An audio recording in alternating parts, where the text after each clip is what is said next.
हार्दिक नमस्कार, कैसे हैं आप सब।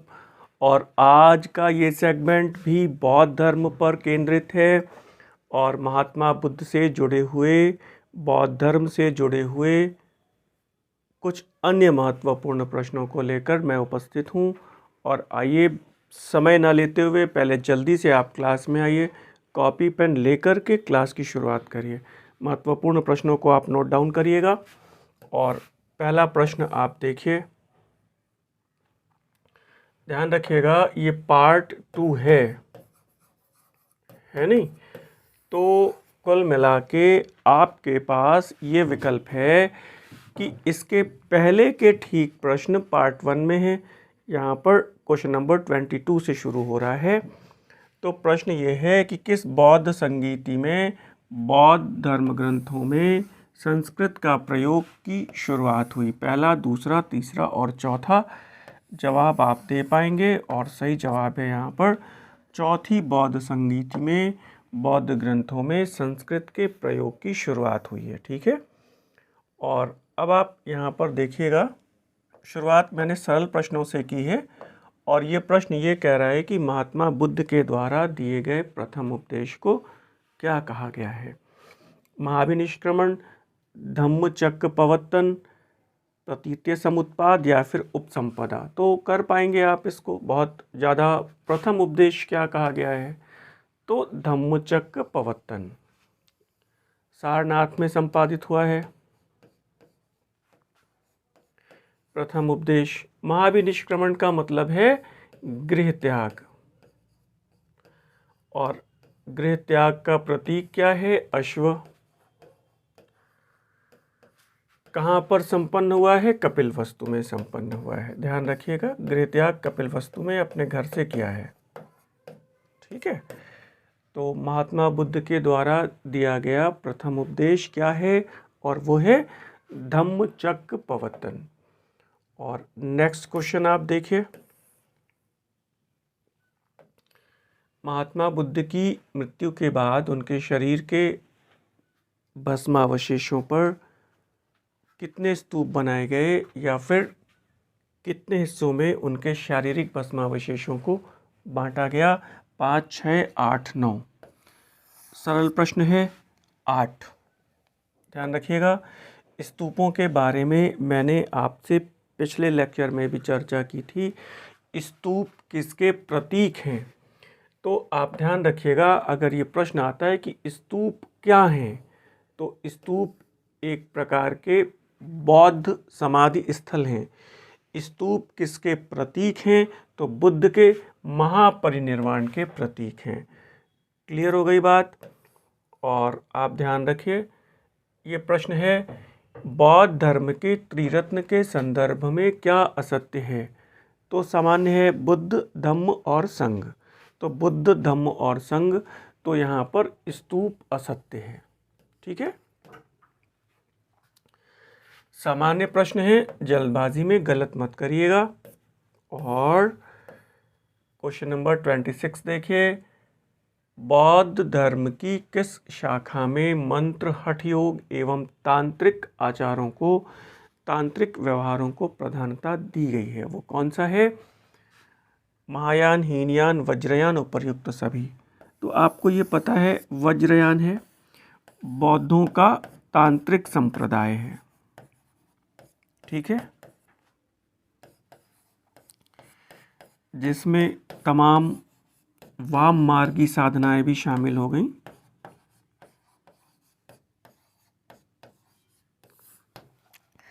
जिनका बुद्ध ने निषेध किया था, वो सारी बातें भी वज्रयान में शामिल हो गई, तमाम कुरीतियाँ शामिल हो गई। तो फिलहाल आपके लिए ये इम्पॉर्टेंट है कि तांत्रिक आचारों को प्रधानता दी गई है वज्रयान में। ठीक है। और अब देखिए, यहाँ पे कह रहा है कि निम्नलिखित में से मौर्य सम्राट अशोक के किस अभिलेख से हमें ये पता चलता है कि शाक्य मुनि गौतम बुद्ध का जन्म लुम्बिनी में हुआ था। 4 अभिलेख हैं, बसाड़, निगाली सागर, रामपुरवा या फिर रुमिनदेही। तो सभी का जवाब लगभग सही आ रहा है, और सही जवाब है यहाँ पर रुमिनदेही। जाता है अशोक। और वहाँ पर इस स्तंभ में एक लिखा हुआ है कि यहाँ पर शाक्य मुनि का जन्म हुआ है और उनके सम्मान में मैं लुम्बिनी को एक कष्टदायक कर बलि से मुक्त करता हूँ और जो भाग है यानी कि भू राजस्व है वो 1/6 से घटाकर कितना कर देता हूँ, 1/8 कर देता हूँ। ये बात क्लियर है। और ध्यान रखिएगा ये करों का उल्लेख भी है रुमिनदेही अभिलेख में, भू राजस्व का उल्लेख है, ध्यान रखिएगा। यहाँ से प्रश्न भी है। और जैसा कि मैंने आपको अभी पिछले लेक्चर में ये बताया था, इस बात की पूरी संभावना है कि अगर वर्तमान में एग्जिस्ट कमीशन आपकी परीक्षाओं को कंडक्ट करवाता है तो आपकी परीक्षाएं बहुत जल्दी 2 से 3 महीने में होने की संभावना है। ध्यान रखिएगा, संभावना है। अपनी पढ़ाई पर आप सब लोग पुनः लौटिए। मेरी ऑनलाइन टेस्ट सीरीज़ को आप ज्वाइन कर सकते हैं। 125 प्रश्नों का संकलन प्रत्येक पेपर में होता है। मैं अपनी हर टेस्ट सीरीज़ में आपको बता रहा हूँ। प्रत्येक प्रश्न पत्र में इतिहास के तीनों खंडों से बराबर प्रश्न होते हैं, लगभग बराबर। एंशिएंट, मेडिवल, मॉडर्न के 42, 42, 43 ऐसे प्रश्न हो सकते हैं। लगातार चल रही है ये टेस्ट सीरीज़। लगभग अभी मैं 15,000 क्वेश्चन और सॉल्व कराऊंगा। 20 प्रश्न पत्रों का पैकेज न्यूनतम उपलब्ध होता है। आप चाहें तो इस टेस्ट सीरीज़ से मेरी जुड़ सकते हैं। ऑनलाइन इस टेस्ट सीरीज़ से जुड़ने के लिए आपको स्क्रीन पर दिए गए नंबरों पर व्हाट्सएप के माध्यम से संपर्क स्थापित करना होगा। आपका स्वागत है। और जैसे ही परीक्षा की तिथियों की संभावना या तिथियां घोषित होती हैं, मेरा एक ऑनलाइन क्रैश कोर्स भी अनाउंस होगा जल्दी ही। उसमें मैक्सिमम मैं 65 लेक्चर लूँगा और पूरे इतिहास को समग्र रूप से समन्वित कर दूँगा। आपके सारे डाउट्स क्लियर कर दूँगा, सारे महत्वपूर्ण प्रश्नों को डिस्कस कर दूँगा। उन छात्रों के लिए ये क्लास बहुत उपादेय होगी जिन्होंने इतिहास को पहले से पढ़ा है। तो आप मेरी ऑनलाइन क्लास के लिए, क्रैश कोर्स के लिए और मेरी टेस्ट सीरीज़ के लिए अपना माइंड मेकअप करिए। जो छात्र इच्छुक हैं वो स्क्रीन पर दिए गए नंबरों पे संपर्क करके मुझसे जानकारी प्राप्त कर सकते हैं। आप सभी का स्वागत है। और अब इस प्रश्न को देखिए। प्रथम उपदेश धम्मचक्र प्रवर्तन कहाँ पर संपन्न हुआ? तो वो है सारनाथ में। पहला उपदेश सारनाथ में।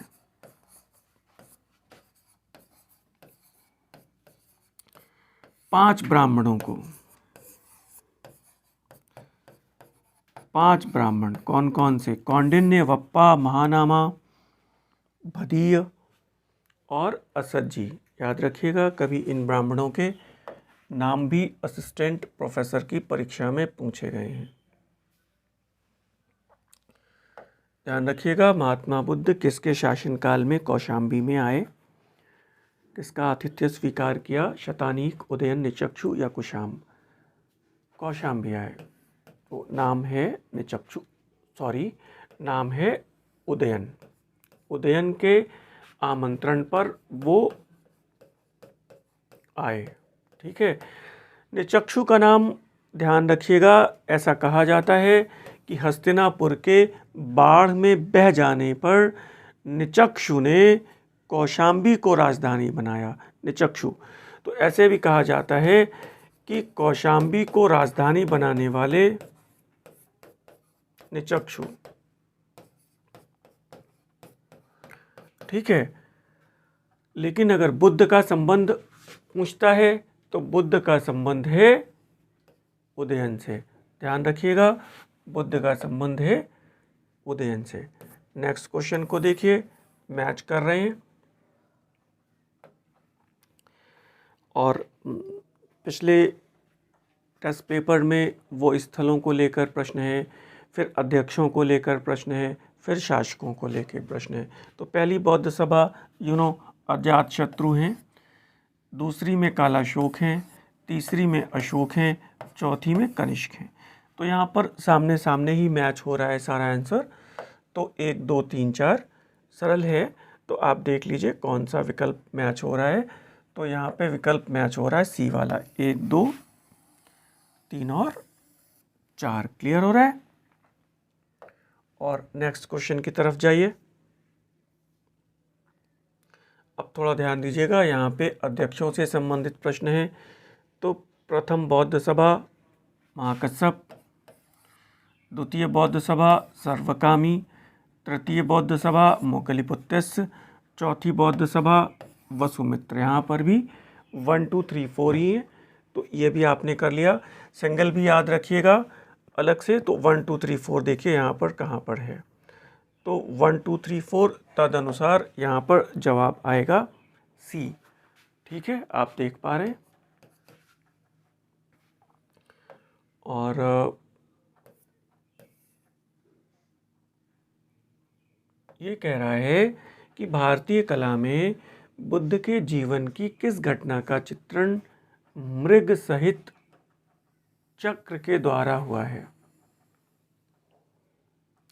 महाविनिष्क्रमण, संबोधि, धम्मचक्र प्रवर्तन या फिर महापरिनिर्वाण। कर पाएंगे?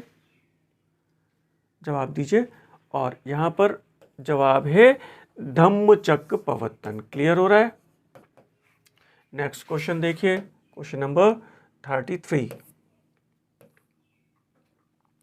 शानदार प्रश्न है। बुद्ध के उपदेशों का संबंध किस विकल्प में है?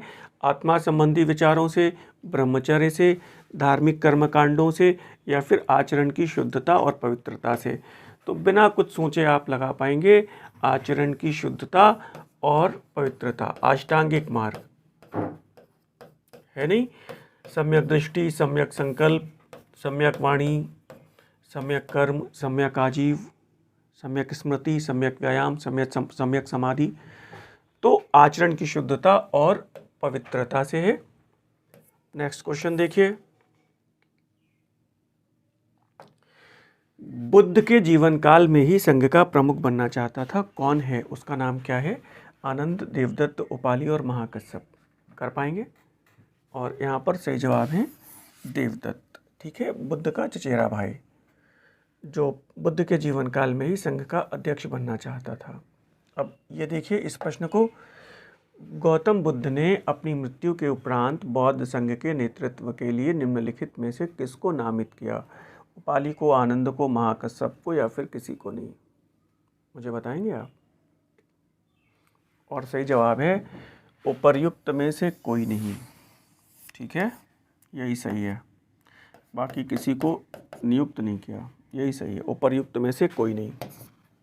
बुद्ध ने अपना अंतिम उपदेश देते हुए आनंद से कहा, आनंद, मेरे बाद मेरे शास्ता ही, मेरे उपदेश ही तुम्हारे मार्गदर्शक होंगे।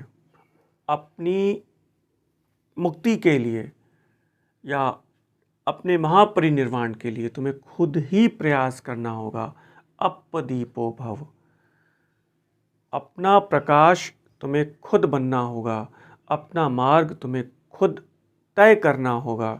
मैंने केवल रास्ता बताया है, अपनी यात्रा तुम्हें खुद तय करनी होगी। तो बुद्ध ने किसी को अपना उत्तराधिकारी नामित नहीं किया। ध्यान रखिएगा, ये बहुत इम्पॉर्टेंट बात है। गलती से भी आप किसी व्यक्ति को मत चुनिएगा। और प्रश्न ये कह रहा है कि अष्टांगिक मार्ग की संकल्पना किसका अंग है? दीपवंश, दिव्यावदान, महापरिनिब्बाण या फिर धम्मचक्र प्रवर्तन सूत्र की विषय वस्तु का। तो अष्टांगिक मार्ग बुद्ध का प्रथम उपदेश है। यही उपदेश किया है बुद्ध ने अपने शिष्यों को। तो उसका संबंध धम्मचक्र प्रवर्तन से ही होगा। ठीक है ना? क्लियर? क्वेश्चन नंबर 36 ध्यान रखिए। और क्वेश्चन नंबर 37 देखिएगा। क्या सत्य है और क्या गलत है? तो थोड़ा ध्यान दीजिएगा, कभी ऐसे प्रश्न भी आए कौन सा से विकल्प सही है या सही नहीं है। तो बुद्ध कर्म के सिद्धांत में विश्वास करते हैं, ये सही है। आत्मा का शरीर में परिवर्तन अर्थात पुनर्जन्म में विश्वास करते हैं। इस प्रश्न को थोड़ा ध्यान से पढ़िएगा, इस विकल्प को। आत्मा का शरीर में परिवर्तन, तो आत्मा का तो निषेध है, अनात्मवादी हैं बुद्ध, ठीक है। तो पुनर्जन्म में विश्वास करते हैं, लेकिन चूंकि पुनर्जन्म का कारण आत्मा को यहाँ पर बताया जा रहा है, तदनुसार ये विकल्प गलत हो जाएगा। क्यों? क्योंकि बुद्ध ने आत्मा के अस्तित्व को स्वीकार नहीं किया है। बौद्ध धर्म में आत्मा के अस्तित्व को स्वीकार नहीं किया जाता, तो ये विकल्प गलत है। कौन सा सही वाला आपको चुनना है, ध्यान रखिएगा। इस जीवन में निर्वाण की प्राप्ति में विश्वास करते हैं, बिल्कुल। निर्वाण की प्राप्ति इस जीवन में संभव है। महापरिनिर्वाण जीवन के बाद वे ईश्वर की सत्ता में विश्वास करते थे, गलत है, अनीश्वरवादी हैं। तो तदनुसार सही विकल्प है इसमें 1 और 3, ठीक है। तो अगले पृष्ठ पे आप देखिए क्या कह रहा है, विकल्प कौन सा आ रहा है। तो इसके अनुसार आपके पास हैं 1 और 3 सही हैं, ठीक है।